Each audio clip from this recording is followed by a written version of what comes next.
ez egy 20%-os, ez egy 50%-os. Hát miért töltsük? Ez elektromos? Nem. Ez a mérték egy hajó oldalán. Nézem, akkor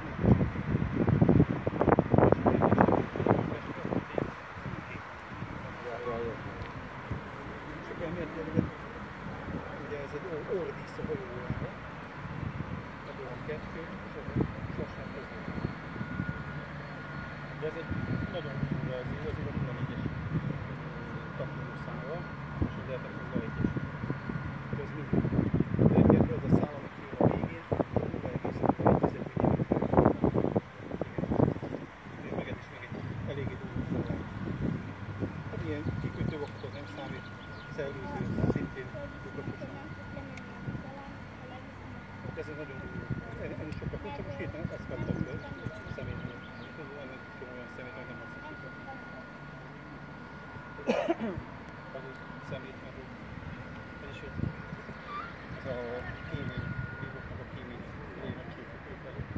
Ennek is van egy ilyen.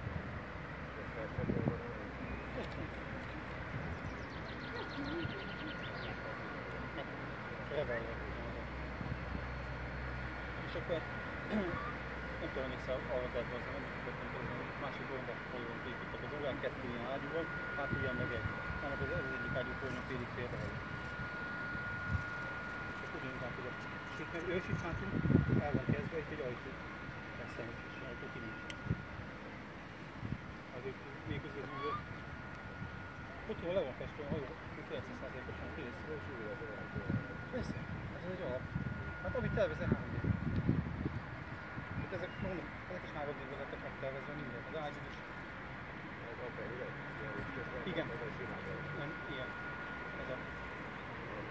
Igen, mondom, az a 04-es gyári vízművel. És ugye a 04-essel ezt tudod. Tehát eléggé tudunk a lelkembúról, de az itt tovább. Ez jó, hogy részel ki. Ezt nem tudod tudni. És akkor elmérték, hogy a fényfelé fordítjuk, akkor lehet látni, ha éjjel azért van vele utómunkám. Meg meg is tudod azért. Ez nem megoldás mindenre, hogy megnyomok egy gombot és meg a gépen csinálja. Ez egy kiegészítő. Jó, ha olyan látsz, hogy...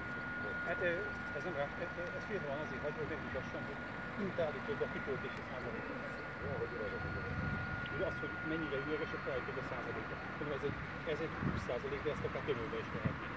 Ez meg mondjuk egy olyan 58%. És a fény felé fordított, mondjuk ahol a kék nem, de itt látod, hogy emeltek, ami átlátszó van, ennek a felét lehet látni. Akkor is a fény felé fordított, valamennyire lehet látni a kitöltési százalékot.